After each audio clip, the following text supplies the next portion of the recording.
সুপ্রিয় শিক্ষার্থী, আসসালামু আলাইকুম।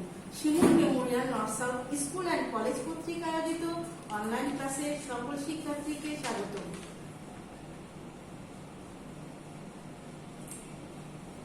প্রথমেই আমরা যেটা জেনে নিব যে আমরা বাংলাদেশ সহ বিশ্বব্যাপী করোনা ভাইরাস নামক একটা মহামারীতে সবাই কি হচ্ছে, আক্রান্ত হচ্ছে। তো আমরা সকলেই চেষ্টা করব বাসায় বেশি বেশি করে অবস্থান করার। প্রয়োজন না হলে আমরা বাইরে বের হব না, আর বাইরে যদি বের হই তাহলে অবশ্যই মাস্ক ব্যবহার করব, বেশি বেশি করে সাবান দিয়ে হাত পরিষ্কার করব এবং কি করব, পুষ্টিকর খাবার খাবো। আজকে আমি তোমাদের দশম শ্রেণীর গার্হস্থ্য বিজ্ঞান ক্লাস নিয়ে এসেছি। আমি আফরোজা বেগম রায়না, সহকারী শিক্ষক, গার্হস্থ্য বিজ্ঞান, Shimul memorial north south school and college. আজকে তোমাদের অধ্যায় যেটা পড়ানো হবে সেটা হচ্ছে পঞ্চদশ অধ্যায়। পঞ্চদশের উপরে আমাদের আজকে ক্লাসটা অনুষ্ঠিত হবে। খেয়াল করো যে প্রথমে আমরা শিক্ষণ ফলটা জানার আগে অধ্যায়ের নামটা জেনে নিই। যে অধ্যায় হচ্ছে, আমি বললাম পঞ্চদশ। এখানে খেয়াল করো যে পোশাকের শিল্প উপাদান ও শিল্পনীতি, এটা হচ্ছে আমাদের এই 15 নাম্বার অধ্যায়ের 15 অধ্যায়ের নাম কি, পোশাকের শিল্প উপাদান ও শিল্পনীতি। এবার চলে যাই আমরা শিক্ষণ ফল। শিক্ষণ ফল দিয়ে আমরা জানতে পারি যে আমরা এই অধ্যায়টায় আজকে কি কি জানতে পারবো, বা এই পাঠের মাধ্যমে আমাদের কি কি মানে বিস্তারিত কি কি বিষয় নিয়ে আমরা বিস্তারিত আলোচনা করব সেটা আমরা জানতে পারবো। প্রথমে খেয়াল করো যে আমরা কি বলেছি, যে পোশাক নির্বাচনের ক্ষেত্রে শিল্প উপাদান ও শিল্পনীতি সঠিকভাবে প্রয়োগ করতে হবে। একটি পোশাক আমরা যখন নির্বাচন করব সেটার ক্ষেত্রে আমরা অবশ্যই কি করব, শিল্প উপাদান ও শিল্পনীতিটা সঠিকভাবে যদি না রাখি তাহলে আমাদের পোশাকের মান কমে যাবে এবং পোশাকটা বাঞ্ছনীয় হবে না। সুতরাং আমরা এই দুইটা বিষয় অবশ্যই খেয়াল রাখবো। এবার দেখো পরেরটা কি বলেছি, যে বর্ণচক্র বিশ্লেষণ করতে পারবে। এর মাধ্যমে আমরা বর্ণচক্রের যে একটা ধারাবাহিকতা রয়েছে সেটা আমরা জানতে পারবো। দেহের ত্বক ও শরীরের কাঠামো অনুযায়ী পোশাকের রং নির্বাচন করতে পারবে। আমাদের প্রত্যেকটা মানুষেরই একটা নির্দিষ্ট রং রয়েছে, বা আমরা প্রত্যেকে বিভিন্ন রঙের অধিকারী। আমাদের প্রত্যেকেই নিজস্ব একটি স্কিনের যে রংটা থাকে এক একজনের এক এক রকম হয়। তো সেটার উপরে স্কিনের বা চামড়ার বা ত্বকের রঙের উপরে নির্ভর করে আমরা পোশাকটা যদি নির্বাচন করি তাহলে আমাদের জন্য সেটা ভালো হয়। এবার আমরা চলে যাব আলোচ্য বিষয়। আলোচ্য বিষয় খেয়াল করো যে আমরা কি কি জানবো। প্রথমে আলোচ্য বিষয় দেওয়া আছে যে পোশাকের শিল্প উপাদান। পোশাকের যে শিল্প উপাদান রয়েছে সেটা এখানে নিচে আমি দিয়ে দিয়েছি, তোমরা খেয়াল করো যে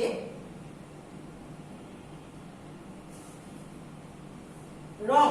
প্রথমে শিল্প উপাদানের মধ্যে সবচেয়ে মূল যে বিষয়টা থাকে সেটা হচ্ছে রং, তারপরে রেখা, আকার, বিন্দু, জমিন। পোশাকের শিল্পনীতির মধ্যে আবার দেখো কি কি থাকছে, মিল, ভারসাম্য, অনুপাত, ছন্দ, প্রাধান্য। তাহলে এই বিষয়গুলো আমরা প্রত্যেকে এখন খাতায় তুলে নিব এবং এগুলো নিয়ে আমরা এখন আলোচনা করব।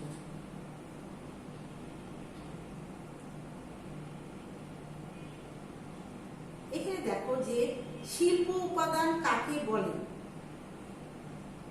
আমাদেরকে মূল বিষয়টা জানতে হলে প্রথমে আগে শিল্প উপাদান কাকে বলে সেটা জানা প্রয়োজন। খেয়াল করো এখানে কি বলেছে, যে দেহের সৌন্দর্য ফুটিয়ে তোলার জন্য পোশাকের প্রয়োজন। আমি একটু আগেও বলেছি যে দেহের সৌন্দর্য কি ফুটিয়ে তুলতে গেলে আমাদেরকে অবশ্যই সঠিক রঙের পোশাক নির্বাচন করতে হবে। তাহলে নিচে খেয়াল করো যে শিল্প উপাদান, এই শিল্প উপাদানটা কি, কাকে বলে আমি পড়ব।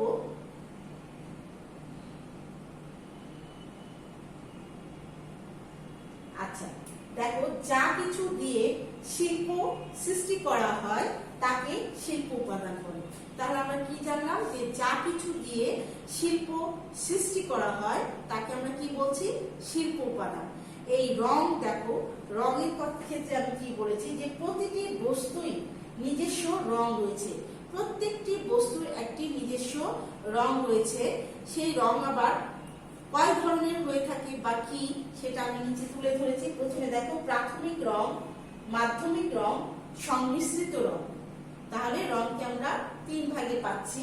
এখানে প্রাথমিক রং, মাধ্যমিক রং ও সংমিশ্রণ রঙের একটা ছবি দেওয়া হয়েছে। তোমরা মনে হয় সেটা স্লাইডে দেখতে পাচ্ছ এবং ভালো করে সেটা খেয়াল করবে।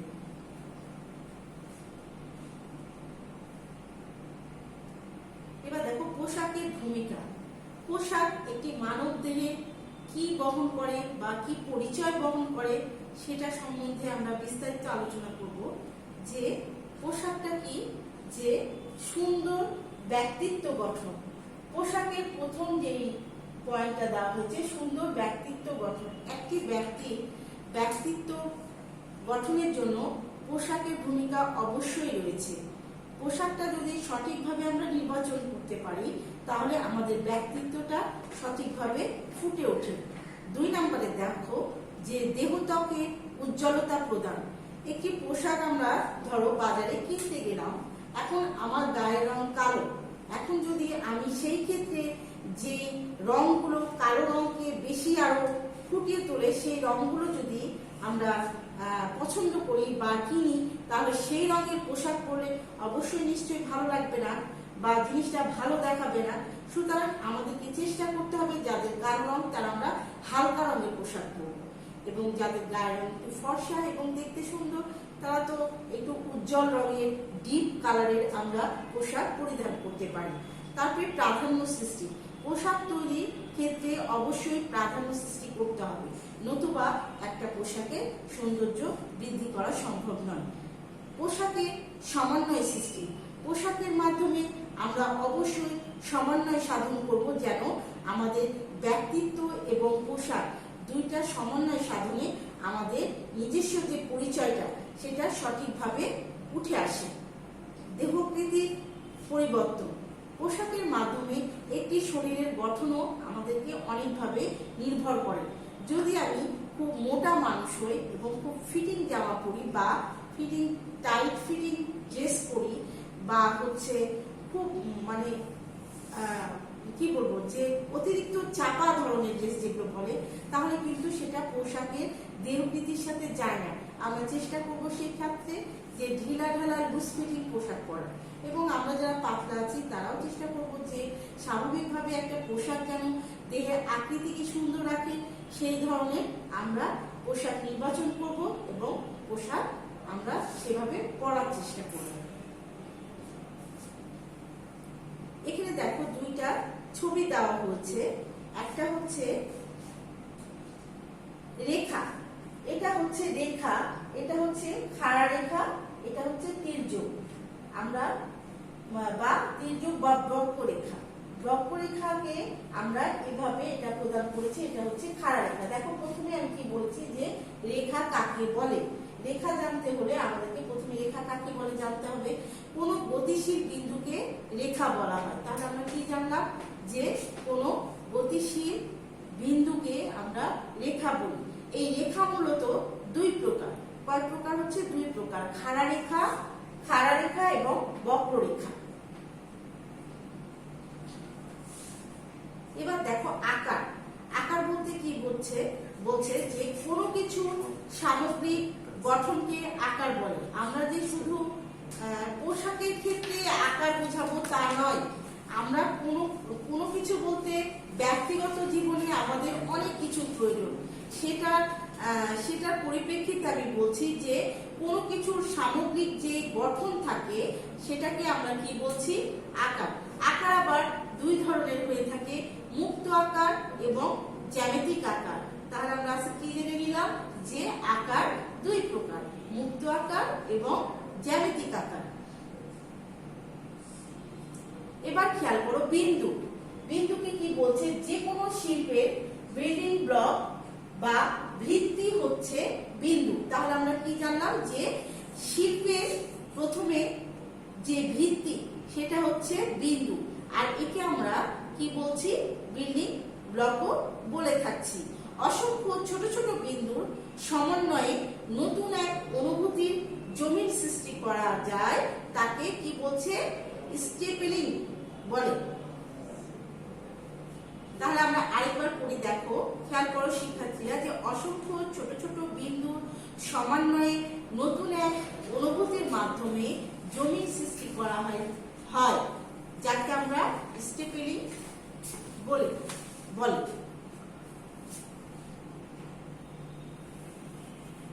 এবার দেখো জমিন। জমিন বলতে একটি পোশাকের যে গুণগত মান বা হচ্ছে পোশাকের যে জমিন থাকে সেটাকে আমরা বুঝে থাকি। এখানে খেয়াল করো যে সকল বস্তুর উপরিভাগের নিজস্ব বৈশিষ্ট্যকে জমিন বলে। তাহলে একটি বস্ত্রের কি বলছে, উপরিভাগের যে বৈশিষ্ট্যটা থাকে সেটা হচ্ছে জমিন। যেমন সুতি বস্ত্র নরম, আমরা জানি সকলে যে সুতি বস্ত্রটা নরম হয় এবং এই পোশাকে এই সুতি কাপড়ের পোশাক পরলে আমাদের কি হয়, আরামদায়ক হয় এবং এটি কমফোর্টেবল। আবার রেশমি বস্ত্র উজ্জ্বল, রেশমি বস্ত্র হচ্ছে সবচেয়ে দামি বস্ত্র এবং এটি খুব উজ্জ্বল হয়ে থাকে। এবার দেখো শিল্পনীতি। শিল্পনীতি কাকে বলে, যে নীতিমালাগুলো আমাদের দিক নির্দেশনা প্রদান করে থাকে তাকে শিল্পনীতি বলে। একটি পোশাকের ক্ষেত্রে শিল্পনীতি কি করে, আমাদেরকে দিক নির্দেশনা দিয়ে থাকে। এই দিক নির্দেশনা যদি আমরা সঠিকভাবে মেনে চলি তাহলে পোশাকটি সুন্দর এবং আকর্ষণীয় হয়ে উঠবে। আর এই দিক নির্দেশনা প্রদান করে থাকে বলে আমরা একে শিল্পনীতি বলে থাকি। এবার দেখো যে শিল্পনীতি হচ্ছে 5টি। তাহলে আমরা কি জানলাম, শিল্পনীতি হচ্ছে 5টি। প্রথমটা কি বলেছে, সমানুপাত। সমানুপাত, ভারসাম্য, মিল, ছন্দ, প্রাধান্য। আরেকবার পড়ে নিই, সমানুপাত, ভারসাম্য, মিল, ছন্দ, প্রাধান্য। এবার দেখো সমানুপাত বা অনুপাত একই কথা। এটা কি, বা আমরা এটার বিস্তারিত জানি যে সৃষ্টিকে আকর্ষণীয় ও মজবুতের জন্য এই নীতি অনুসরণ করা হয়। কোনো কিছু যদি আমরা সৃষ্টি করি বা সেটার প্রকাশ ঘটাতে চাই তাহলে আমাদেরকে অবশ্যই কি করতে হবে, এই নীতিটা অনুসরণ করে চলতে হবে। এবার দেখো ভারসাম্য। ভারসাম্য বলতে কি বলেছে, যে কোন মধ্যবিন্দুর উভয় পাশে একই ওজন ও আয়তনের বস্তু রেখে ভারসাম্য রক্ষা করা যায়। তাহলে আমরা কি বুঝলাম, যে কোন মধ্যবিন্দুর উভয় পাশে, একটা মধ্যবিন্দু স্থির করে তার উভয় পাশে যদি আমরা একই ওজন ও আয়তনের বস্তু রেখে ভারসাম্য করতে চাই তাহলে আমরা সঠিকভাবে এই ভারসাম্যটা রক্ষা করতে পারবো। এবার দেখো মিল।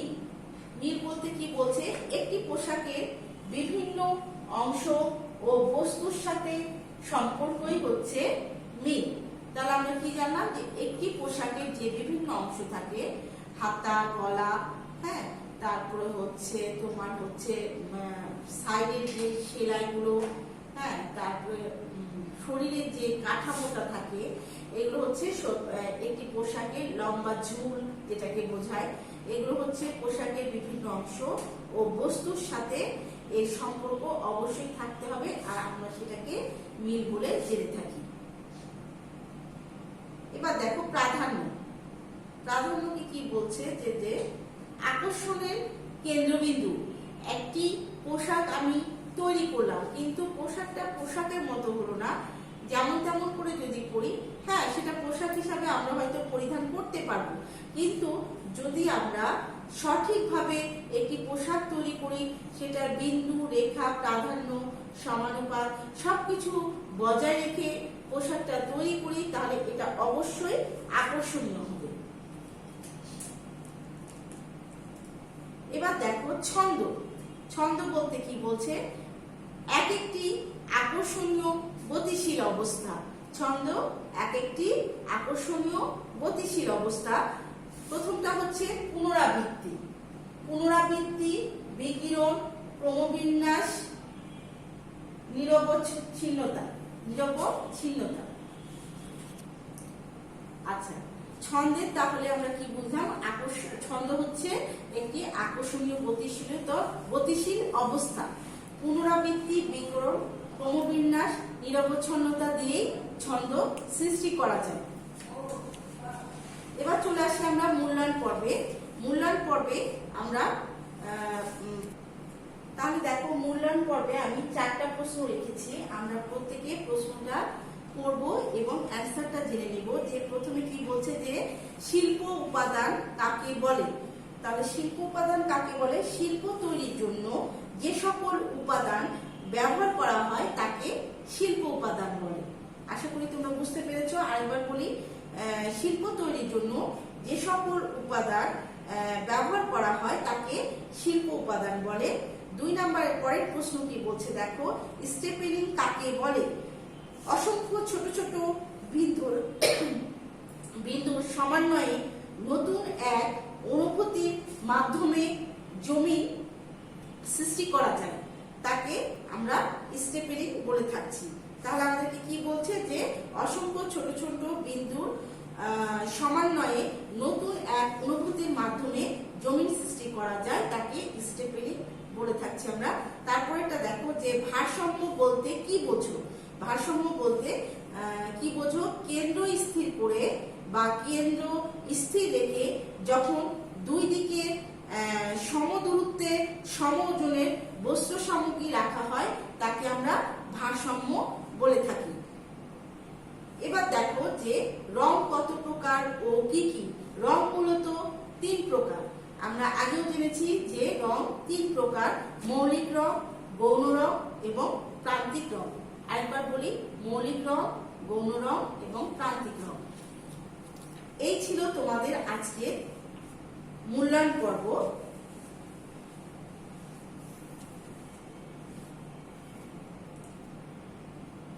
এবার খেয়াল করো, যে নেক্সট ডে তোমাদের এই অধ্যায়ের উপরে 15 অধ্যায়ের উপরে রিভিশন টপলেস নেওয়া হবে। আমরা এই টপলেসের জন্য এই অধ্যায়টি বাসায় বেশি বেশি চর্চা করব, যেন আমরা টপলেসটা ভালো মতো দিতে পারি।